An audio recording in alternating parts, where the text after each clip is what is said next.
ओम श्री साई राम। धर्म वाहिनी अध्याय 8। वर्णाश्रम धर्म। मानव जीवन को नियमित करने के लिए ब्रह्मचर्य, गृहस्थ, वानप्रस्थ और संन्यास 4 आश्रमों की व्यवस्था की गई है। ये चारों ही गृहस्थ पर आधारित हैं। वही तो मुख्य आश्रम है, क्योंकि गृहस्थ आश्रम ही अन्य तीनों आश्रमों को विकसित और पल्लवित करता है। इन चारों ही आश्रमों में गृहस्थ आश्रम सर्वाधिक महत्वपूर्ण है। जिस प्रकार सभी जीवन अपने अस्तित्व को कायम रखने के लिए वायु पर निर्भर रहते हैं, उसी प्रकार ये तीनों आश्रम भी गृहस्थ पर निर्भर हैं। गृहस्थ अन्य तीनों के लिए न केवल भोजन वस्त्र की ही व्यवस्था करता है, अपितु वह वेदाध्ययन करने के लिए सुविधाएं भी प्रदान करता है। मनु ने अपने धर्म शास्त्रों में इसके संबंध में बहुत जोर दिया है। ऐसा है ना? उन्होंने बताया है कि गृहस्थ भी मोक्ष प्राप्त कर सकता है। उसे अपने आश्रम के लिए निर्धारित धर्म का कड़ाई के साथ पालन करने की आवश्यकता है। इसमें संदेह नहीं है कि जो भी व्यक्ति अपने आश्रम के धर्म का सच्चाई के साथ पालन करता है, वह मोक्ष प्राप्त करने का अधिकारी है। वह चाहे किसी भी आश्रम से संबंधित क्यों न हो। मनुस्मृति, नारद परिव्राज कोपनिषद और इस प्रकार की अन्य धार्मिक पुस्तकों में इस प्रकार के कुछ उदाहरणों का उल्लेख मिलता है कि जो गृहस्थ अपने गृहस्थ धर्म का पालन करता है, उसे सर्वश्रेष्ठ मनुष्य माना जाता है। जबकि कुछ अन्य धार्मिक पुस्तकों में यह निर्धारित किया गया है कि केवल सन्यासी ही, जिन्होंने सांसारिक सभी वस्तुओं का परित्याग कर दिया है, पूजा के अधिकारी हैं। अतएव यह संदेह पैदा हो जाता है कि व्यक्ति को गृहस्थ धर्म अपनाना चाहिए, जो कि सभी आश्रमों का आधार और आश्रय है, अथवा विश्व भर में सम्मानित संन्यास आश्रम या निवृत्ति पथ ग्रहण करना उसके लिए श्रेयकर होगा। भक्त, गृहस्थ और संत परमहंस में घनिष्ठ संबंध है। इसलिए गृहस्थ और संन्यास, इन दोनों आश्रमों में किसी भी आश्रम को अपनाने में कोई हानि नहीं है। यदि तुम इन दोनों में से किसी भी आश्रम को अंगीकार कर लेते हो, तो तुम कोई गलती नहीं करते हो। चारों ही आश्रम तुम्हें मोक्ष या मुक्ति की ओर अग्रसर करते हैं। यदि तुम उस आश्रम विशेष के धर्म का पालन कड़ाई के साथ करो और तुम निज के उत्कर्ष हेतु दृढ़ निश्चय के साथ उसके प्रति अपनी श्रद्धा अर्पित करो, अवस्था विशेष के अनुसार प्रत्येक आश्रम महत्वपूर्ण है। व्यक्ति जिस समय जिस आश्रम में रहता है, उस समय उस आश्रम के अनुरूप उसके आचरण, उसके अभ्यास की आवश्यक परीक्षा होती है। यदि वह सदाचरण में लगा हुआ है, तो प्रत्येक आश्रम पवित्र है, प्रत्येक आश्रम सराहनीय है। यह शास्त्रों का निर्णय है। जो आत्मज्ञान से संपन्न है, अर्थात जिन्होंने अपने मूलभूत सत्य आत्मा का ज्ञान प्राप्त कर लिया है, वे जन्म मृत्यु के सागर को तो पार कर ही लेते हैं और निसंदेह मुक्ति भी प्राप्त करते हैं। इसके विपरीत जिन्हें अपने व्रतों और धार्मिक कृतियों का बोध नहीं है, तथा जिन्होंने वेदों, उपनिषदों और गीता का अध्ययन नहीं किया है, अपितु बाह्य शुद्धता और दिखावे से ही अपने को संतुष्ट कर लेते हैं, वे अवश्य ही कष्ट और दुख झेलेंगे। अनुशासन के अंतर्गत नित्य अनुष्ठान अथवा नित्य प्रति के लिए निर्धारित धार्मिक कृत्य और व्रत करना आवश्यक है। यही सर्वश्रेष्ठ तप है, सर्वश्रेष्ठ धर्म है। क्या तुमने ध्यान नहीं दिया है कि उपनिषदों के सार गीता में इस संबंध में क्या कहा गया है? जो कभी भी आध्यात्मिक क्षेत्र में सक्रिय रहते हैं, वे चाहे किसी भी आश्रम में क्यों न हो, वे किसी भी जाति के हों, वे भगवान को प्राप्त कर लेते हैं। ऐसा ही मनु जी भी कहते हैं। वे विज्ञान से संपन्न हैं। जो व्यक्ति सभी प्रकार की वासनाओं और इच्छाओं से मुक्त हैं, जिसका सांसारिक सुख समृद्धि और आनंद प्राप्त करने की ओर बिल्कुल झुकाव नहीं है, जिसमें लेश मात्र भी अहंकार और गर्व नहीं है, जो कभी भी ब्रह्म चेतना के आनंद में विभोर हुआ है, वह दुख की छाया से बिल्कुल दूर रहता है। वह सर्वोपरि सुख शांति में प्रतिष्ठित है। कम से कम अंतिम क्षणों में यदि मनुष्य अपनी मूलभूत प्रकृति के ज्ञान पर दृढ़ हो जाता है, जो कि ब्रह्म है, वह निस्संदेह उसमें सफलता पूर्वक लीन हो जाता है। ऐसे व्यक्तियों को स्थित प्रज्ञ की अवस्था स्वाभाविक रूप से प्राप्त होती है। मैं ब्रह्म हूँ, इसका निरंतर चिंतन सभी मानवीय दुखों और रोगों के लिए रामबाण है। अहम ब्रह्मास्मि की भावना से स्वयं मुक्ति प्राप्त होती है। मनुष्य का यह परम कर्तव्य है कि वह अपने में इस प्रकार की भावना जागृत करे और इसका अनुभव करे।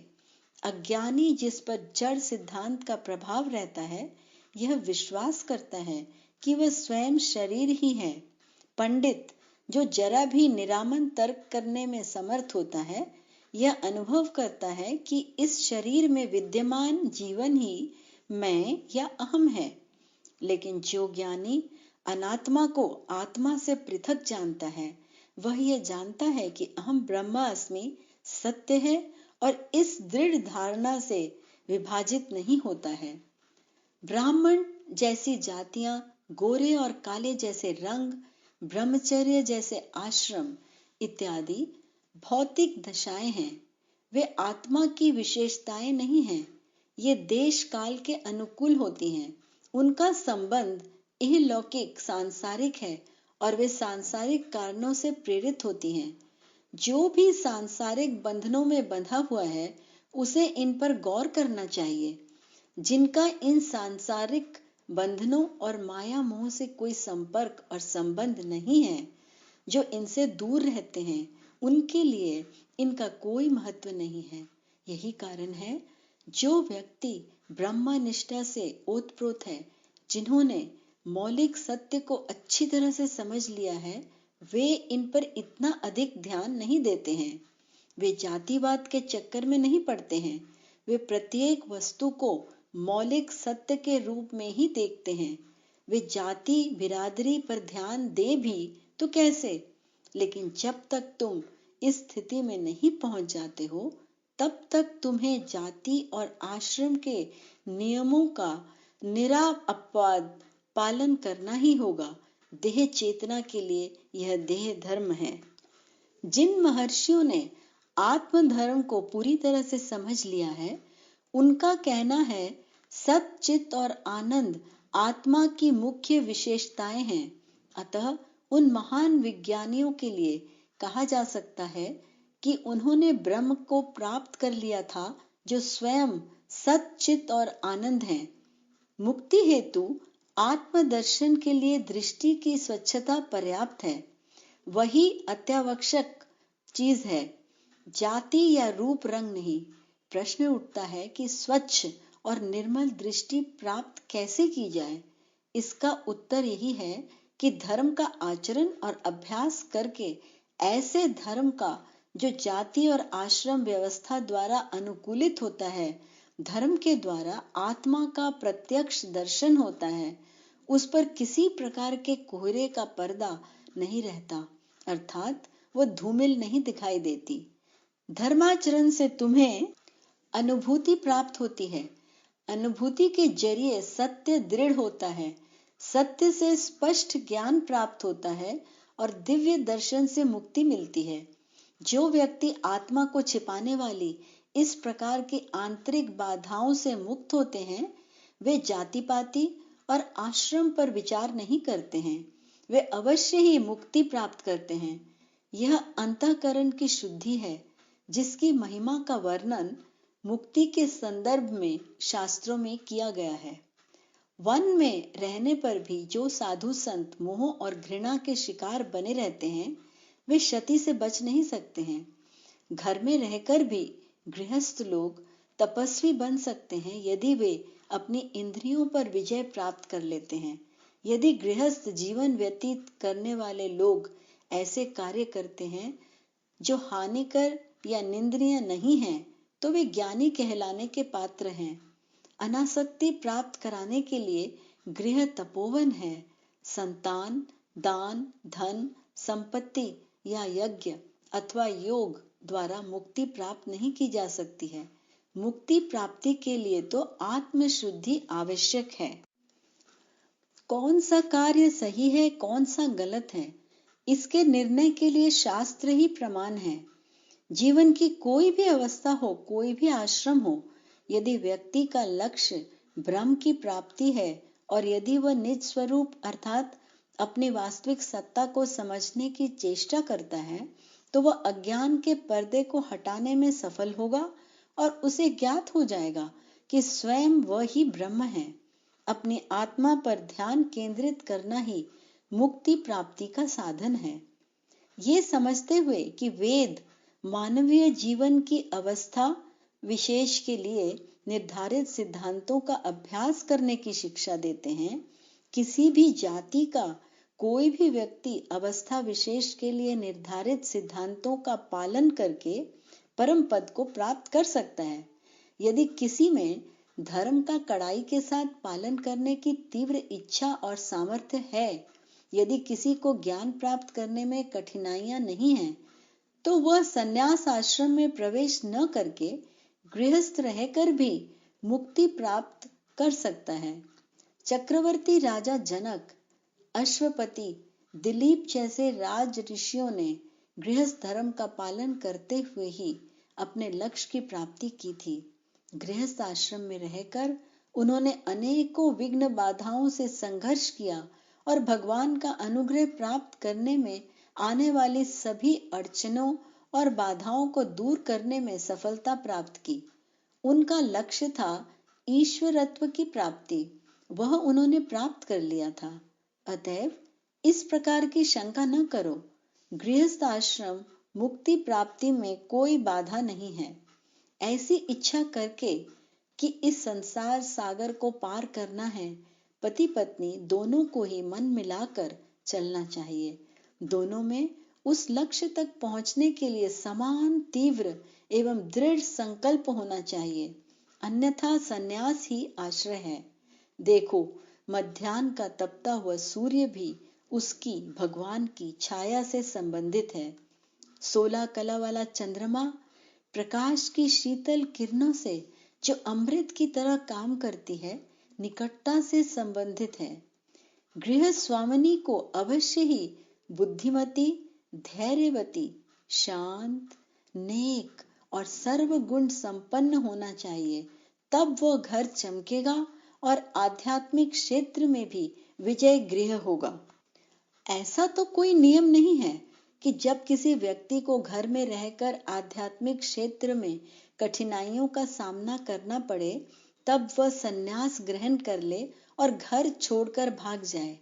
यदि कोई पति बिना अपनी पत्नी की पूर्ण सहमति के घर छोड़कर सन्यासी हो जाता है, तो ये उसके लिए कभी लाभकर और उपयोगी नहीं हो सकता है। सबसे अच्छा यह है कि वह अपनी पत्नी के साथ घर छोड़कर वानप्रस्थ ग्रहण कर ले और उस नई अवस्था के धर्म का विधिवत पालन करे। यदि उनके अल्पवयस्क बच्चे हैं जिनका अभी लालन पालन उन्हें करना है, तो ऐसी परिस्थिति में शास्त्रों के मतानुसार उनका वानप्रस्थ आश्रम भी ग्रहण करना उचित नहीं है। व्यक्ति को पहले अपने बच्चों को स्वावलंबी बनाना चाहिए, तब उन्हें छोड़ना चाहिए। इसीलिए शास्त्रों का ऐसा आदेश है कि व्यक्ति को 48 वर्ष की आयु तक गृहस्थ आश्रम में अवश्य रहना चाहिए, चाहे ये उसके अनुकूल हो या प्रतिकूल। व्यक्ति को इसमें रहकर बाधा रहित होकर स्वधर्म का पालन करने के लिए संघर्ष करना चाहिए। यदि स्वधर्म के पालन में विघ्न बाधाएं आए, उन्हें भी शांति पूर्वक भगवान की लीला या कार्यक्रम समझकर भगवान को समर्पित कर देना चाहिए। पुरुष और नारी दोनों ही के लिए गृहस्थ धर्म पालन करने का ही यही तरीका है।